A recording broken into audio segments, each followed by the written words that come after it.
Racing-Leagues.com's coverage of the inaugural European DTM season. Alongside me tonight we've got Troy Allen. Good evening, Troy.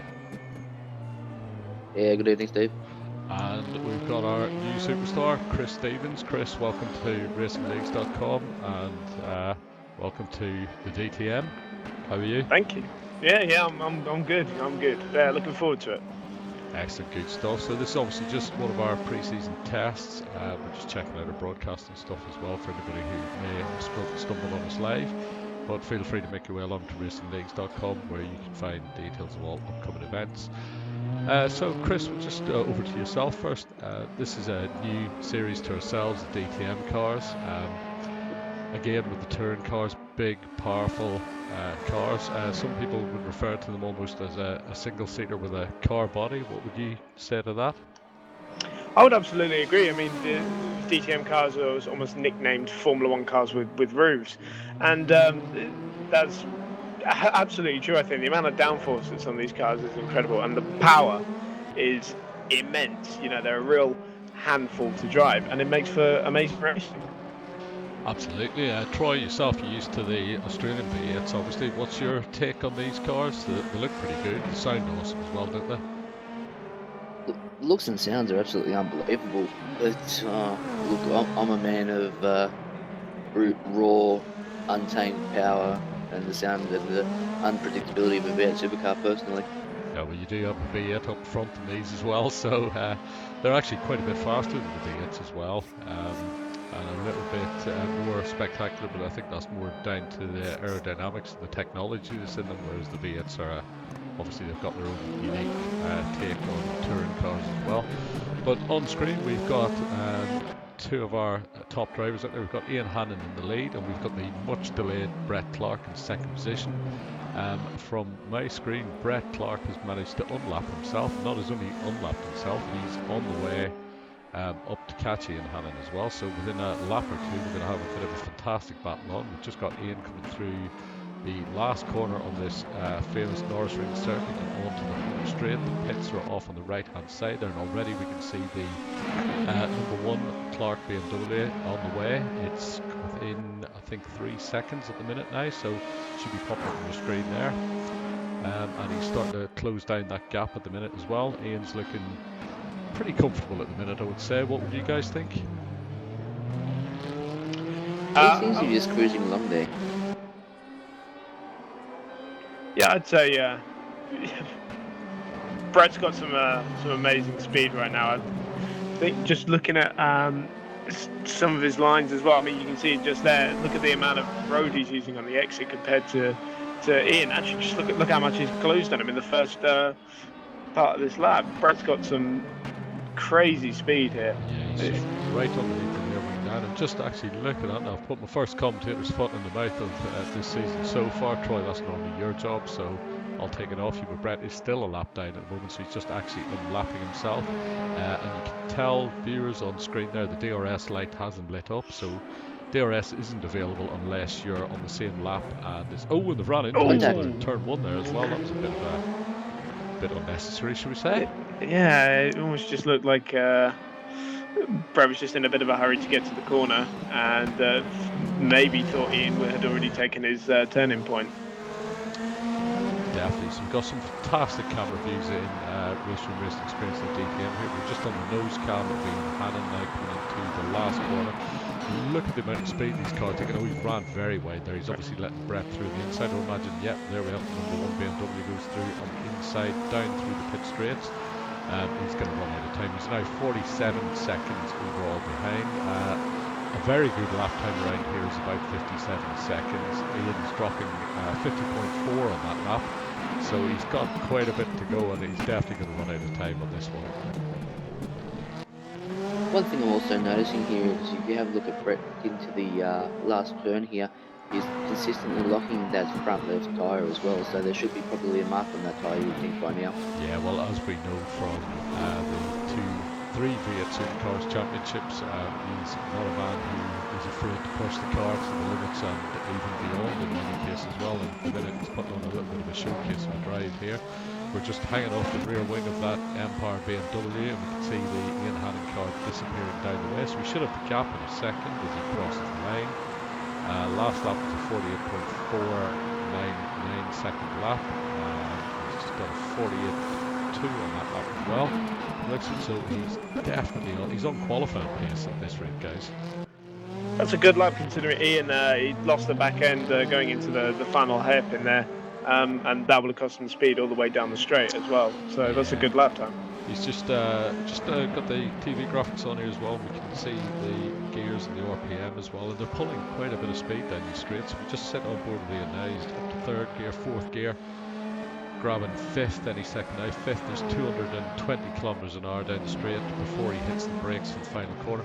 Interestingly there for me, it didn't go up to sixth on that one, so we'll just jump on board with Brett as well. I guarantee you he'll be using sixth. So we're just heading down to the first corner, sixth gear, 250 kilometers an hour just before he taps the brakes for the first corner. That's a phenomenal amount of speed on this track. It's not exactly a fast one, is it? It's lots of hairpins, lots of tight corners, and not a lot of full throttle time. For me, where Brett's making up the most time is through the chicane part as well. He just seems to be carrying a lot more speed. I mean, I've just jumped out of the car as well there, and I could not carry anything like the speed that he was carrying through that section. I think Ian's just tried to on this lap, and again, sort of had a bit of a half spin on the way out. I think what Brett does is that he utilizes the first part of that section more and uses more road on the exit so that he can still carry a good amount of speed through the left-hander. I think what Ian's doing is that he's taking too much off the exit of the right-hander to try and open up the left more, and overall it's just not as quick. So we're just on the nose cam now as we enter this first right-hander. We're in second gear at 120 kilometers at apex. We're in second gear 120 on the left apex as well. He's right up on the footpath on the exit as well. So he's using every millimetre of road that was available. That last lap was 48.499. Considering qualifying, he was just in the low 48s as well. So he's pretty much running qualifying lap after qualifying lap to see how far up he can get, which is taking a phenomenal amount of concentration, especially with this track, guys. And as you can see, there's walls everywhere. You make one mistake and it's really going to hurt.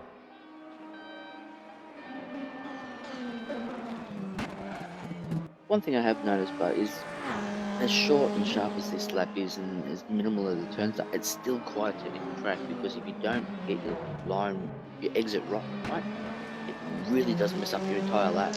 Yeah, one thing I noticed from driving the BMW as well, as opposed to the Mercedes, was BMW seems to get up to the speed a lot quicker than the Mercedes, if you like. But one thing that's sorely lacking was the traction coming out of the corners as well. I was definitely struggling to put the power down. You just see Brett there as he does a little slide through there and is struggling to get the power down on exit there as well. So interesting to see if that's affected his overall lap time, or if that's just the way he's driving it at the minute, which I would suspect is probably the latter, to be honest. They're obviously a very torquey motor. They are. They've got quite a lot of power as well. They don't weigh anything as well. They're pretty much, I'd say, not far off a single-seater weight. What would you say, Chris? The weight, did you say? Fantastic looking cars though. That black number 7 BMW looks ominous on the track as well. And you can see it rearing up in your rear view mirror. He's taking it nice and steady through this bit as well, and he's about 10 kilometers down on both apexes there versus Brett on the previous lap.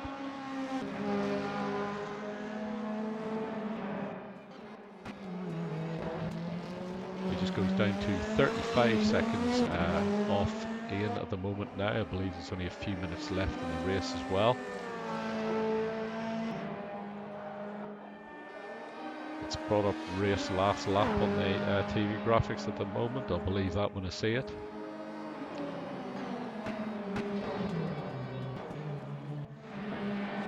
Just a shame that Brett had a few mishaps with the pit lane earlier on in the race, otherwise it could have been quite an interesting finish. Well, I know he'll be wanting to make up for that in the next race. And you can hear it there. We just jumped on the rear of the car, and you can just hear the rear tires spinning up there as well. So they're getting to the end of the life as well. He's just coming across the start-finish straight now as well. And there's still a lap or two remaining for the looks of it. 34 seconds now, the gap back to Ian. So he's pulled a good 10 seconds in the last few laps out of Ian. It's surprising given that Brett made his stop outside of the pit window. I don't think he's changed his tyres since. So he's running on a much older set and still managing to get a fine lap time out of it. No, I'm sure he did make a stop because he served the second drive-through just before we came to air. Oh, did he? Okay, fair enough. So we've just got the gap there on screen now. It is 33 seconds and dropping rapidly. Seems as though he's trying to take the title from Darren Goosey as most lane drive-throughs in a race. Yeah, the unwanted title. Very friendly with the stewards. I'll tell you, one thing you do notice about this man is there's no compromises. He drives every lap like it's the last lap, or a qualifying lap, and that matter. Look at that, he's right up against the wall there as well, and you can actually see the catch points moving with the wind movement by the car there as well. So looking at the remaining time, there's 1 minute and 40 seconds remaining, so that's probably at Brett's pace 2 laps. Then you've got 1 lap once the timer's down as well, so there's at least 3 laps remaining at the moment. Something's happened to Ian because Brett is 25 seconds off. Oh, no, that was it. I just saw he was going very slowly into the hairpin. There we go, we've got the race results up. Ian Hannon takes the win from Brett Clark. Fastest lap to Brett Clark on a 48.499. Excellent, very good race there. And we should move on to race 2 shortly.